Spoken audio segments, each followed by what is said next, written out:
안녕하세요. 손가락 복음 선교회 지휘자 강사입니다. 오신 것을 진심으로 환영하며 해피 바이블을 열어가도록 하겠습니다. 오늘 증거드린 말씀의 제목은요. 200강 여호와의 크고 두려운 날이 이르기 전에라는 제목으로 하나님의 말씀을 나눠보는 시간을 갖도록 하겠습니다.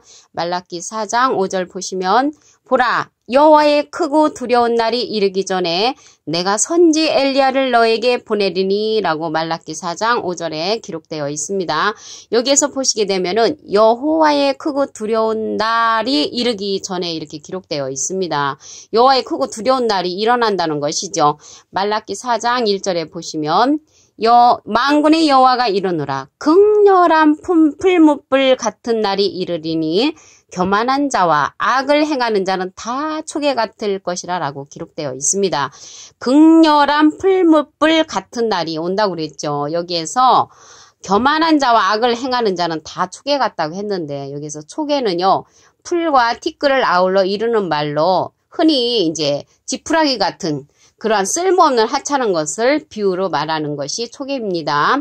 여기에서 보시면 교만한 자가 나왔잖아요. 여기에서 교만한 자를 보시면 잠언 21장 24절에 보시면 무례하고 교만한 자를 이름하여 망령된 자라고 그렇게 기록되어 있습니다. 마태복음 24장 21절에도 보시게 되면은 아까 말라기 4장 5절에 여호와의 크고 두려운 날이 온다고 그랬잖아요. 근데 이러한 날들이 큰 환난이라고 했습니다. 마태복음 24장 21절 이는 그때에 큰 환난이 있겠습니다. 창세로부터 지금까지 이런 환난이 없었고 후에도 없으리라. 그래서 창세로부터 지금까지 이런 환난이 없고 후에도 없을 이러한 큰 환난이 일어난다는 것입니다. 그 환난이 요엘서 보시게 되면은 여호와의 크고 두려운 날로 기록되어 있습니다. 요엘서 2장 31절 여호와의 크고 두려운 날이 이르기 전에 해가 어두워지고 달이 핏빛같이 변하려니와 여기에서 여호와의 크고 두려운 날이 일어난다고 했죠. 보니까는 해가 어두워지고요. 달이 핏빛, 피와 같이 변한다는 것이죠. 근데 이러한 사건들이 마태복음 24장 29절에 보시게 되면은 그날 환난 후에 즉시 해가 어두워진다고 했고요. 달이 빛을 내지 아니한다고 했으며 별들이 하늘에서 떨어지고요. 하늘의 권능들이 흔들리는 그런 날이라고 했습니다. 다니엘서 12장 1절에도 보시게 되면은 환난이 있는데 개국 이래로 그때까지 없던 환난일 것이라고 했습니다. 개국 이래로 나라가 생긴 이래로 엄청난 환난이 있을 것을 이렇게 예언되어 있다는 것을 알 수가 있습니다. 말라기 4장 5절을 다시 한번 보시면 보라 여호와의 크고 두려운 날이 이르기 전에 내가 선지 엘리야를 너에게 보내리니 그래서 선지 엘리야를 보낸다고 했는데요. 엘리야를 보도록 하겠습니다. 마태복음 11장 14절을 보시면 만일 너희가 즐겨 받을진대 오리란 엘리야가 곧 이 사람이니라. 그래서 오리란 엘리야가 이 사람인데 이 사람이 누구냐면 마태복음 17장 12절에 보시게 되면은 내가 너에게 말하노니 엘리야가 이미 왔으되 사람들이 알지 못하고 임으로 대우하였도다. 인자도 이와 같이 그들에게 고난을 받으리라 하시니 그제야 제자들이 예수의 말씀하신 것이 세례 요한인 줄을 깨달으니라. 그래서 세례 요한이 엘리야로 왔다는 것입니다. 엘리야로 왔다는 것이죠. 근데 엘리야가 온 것이 아니고 세례 요한이가 엘리야인 것을 깨달았다고 했습니다. 누가복음 1장 17절에 보시면 저가 또 엘리야의 심령과 능력으로 주 앞에 앞서가서 아비의 마음을 자식에게 거스리는 자를 의인의 슬기에 돌아오게 하고 주를 위하여 세운 백성을 예비하리라 라고 기록되어 있습니다. 그래서 엘리야를 이제 말라기 4장 5절에 엘리야를 보낸다고 하고 그 온 엘리야가 알고 보니까 세례 요한이었죠. 근데 이 세례 요한은 엘리야의 그러한 모습으로 온 것이 아니고 엘리야의 심령과 능력으로 왔다고 그랬습니다. 엘리야의 심령과 능력으로 그래서 주를 위하여 세운 백성을 예비하는 그러한 사명을 줬다는 것이죠. 그래서 엘리야가 온다고 하고 세례 요한을 보낸 것을 우리가 뭐 그렇게 중요한 사건은 아니지만 이 속에 앞으로 되어질 일들이 숨겨져 있다는 것을 말씀을 통하여 알 수가 있습니다. 신명기 18장 18절을 보시면 내가 그들의 형제 중에 너와 같은 선지자 하나를 그들을 위하여 일으키고 내 말을 그의 입에 두리니 내가 그에게 명하는 것을 그가 무리에게 다 고하리라. 그래서 이거는 어떤 말씀이냐면요. 내가는 하나님께서 그들의 형제 중에 너와 같은 선지자는 모세 같은 선지자 하나를 일으키는데 내 말을 하나님의 말씀을 그의 입에 두고 내가 그에게 명하는 것을 그가 무리에게 또 다 알려준다. 이러한 말씀을 하신 것입니다. 그래서 모세 같은 선지자를 일으킨다고 했는데 그 모세 같은 선지자가 누구냐 하면은 사도행전 3장 22절에 보시게 되면은 모세가 말하되 주 하나님이 너희를 위하여 너희 형제 가운데서 나 같은 선지자를 하나를 세울 것이니 너희가 무엇이든지 그 모든 말씀을 들을 것이라. 그래서 모세 같은 선지자를 하나님께서 세우신다고 했습니다. 그 자가 누구냐면 사도행전 3장 20절에 보시게 되면은 또 주께서 너희를 위하여 예정하신 그리스도 곧 예수를 보내시리니. 그래서 모세 같은 선지자를 보낸다고 하고 누구를 보냈냐면 예수를 보냈다는 것입니다.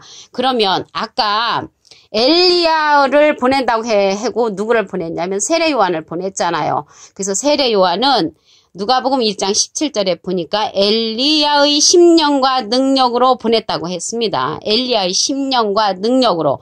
그리고 모세 같은 선지자를 보낸다고 하고 누구를 보냈냐면 예수님을 보내셨다는 것이죠. 사도행전 3장 20절부터 22절에 보시게 되면은 모세가 말한 내용이 있죠. 거기에서 보시게 되면은 예수님을 모세 같은 선지자로 보냈다는 그런 말씀이 있습니다. 그러면 이 시대에 예수님을 보낸다고 했었잖아요. 하나님이 예수님을 보낸다고 했는데 예수님을 보낸다고 해놓고 예수님이 실상으로는 예수님이 오신다고 안 하셨습니다. 요한복음 16장 7절 보시면 그러하나 내가 너에게 실상을 말하노니 실상은요 실제의 상황이죠. 실제의 상황을 말하노니 내가 떠나가는 것이 너에게 유익이라. 내가 떠나가지 아니하면 보혜사가 너에게로 오시지 아니할 것이요 가면 너에게 그를 보내리니 라고 기록되어 있습니다. 여기에서 보혜사가 나오는데요. 보혜사는 한문으로 하면은요 보활보 은혜의 스승사에서 은혜를 보호해주는 스승이고요.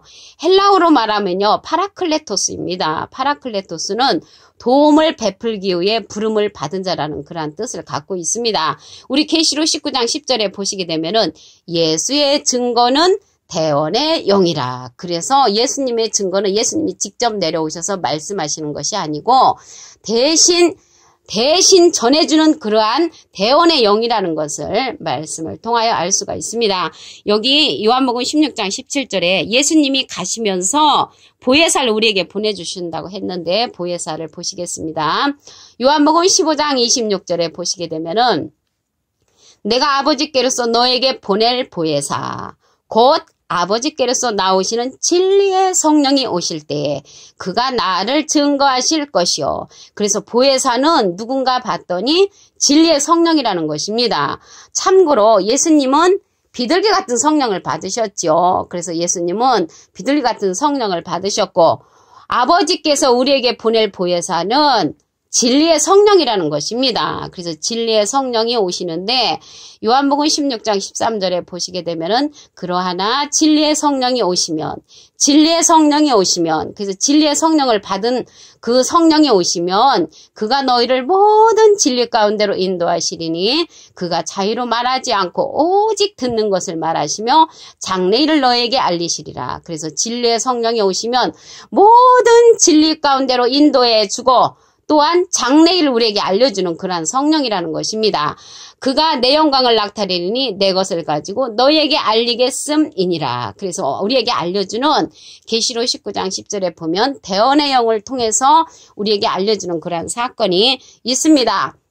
그래서 말라기 4장 5절에 보시면 여호와의 크고 두려운 날이 이르기 전에 내가 선지 엘리야를 너에게 보내리니 그랬죠. 그래서 선지 엘리야를 우리에게 보내주는데 그 선지 엘리야가 하나님의 말씀에 보니까 세례 요한을 보냈단 말이죠. 그래서 세례 요한을 보냈고 또 엘리야의 심령과 능력으로 주 앞에 앞서가서 아비의 마음을 자식에게 거스리는 자를 의인이 슬게 돌아오게 한다고 했습니다. 그래서 세례 요한이 엘리야의 심령으로 왔고요.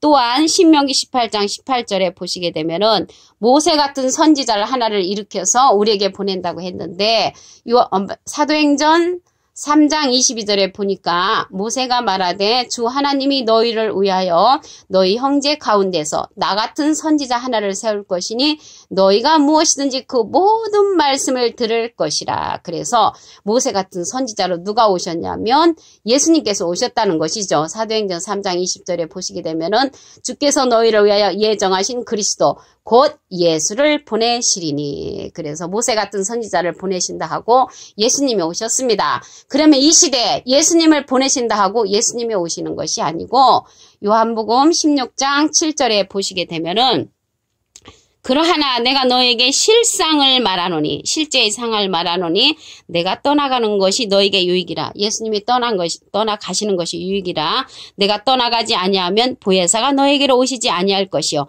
가면 너에게 그를 보내리니. 그래서 우리에게 보내신다고 했습니다. 누구를 보내냐면 보혜사를 보내신다는 것이죠. 보혜사는요 한문으로 하면 보활보 은혜의 스승사에서 은혜를 보호해주는 스승이고요. 헬라어로 말하면 파라클레토스로 도움을 베풀기 위해 부름을 받은 자라고 했습니다. 사람이라는 것을 알 수가 있죠.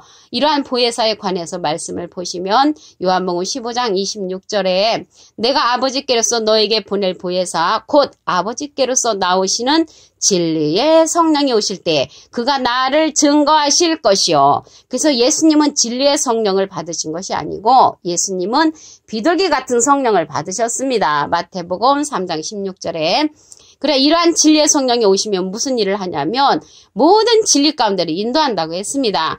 요한복음 16장 13절을 보시면 그러하나 진리의 성령이 오시면 그가 너희를 모든 진리 가운데로 인도하시리니 그가 자의로 말하지 않고 오직 듣는 것을 말하시며 장래일을 너희에게 알리시리라. 그래서 모든 진리 가운데로 인도해 주시고 장래일을 말해주는 그러한 성령은 진리의 성령이라는 것입니다.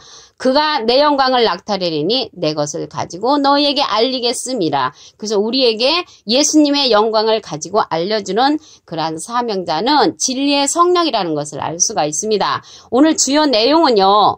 여호와의 크고 두려운 날이 이르기 전에 선지 엘리야를 우리에게 보내는데 엘리야는 호세아 12장 10절에 보시게 되면은 선지자들을 빙자한 비유로 기록된 하나님의 말씀이 있거든요. 그래서 엘리야는 엘리야를 갖다가 선지자를 빙자를 해서 엘리야 선지자를 빙자하여 이 시대에 진리의 성령을 보내실 것을 예언한 것입니다.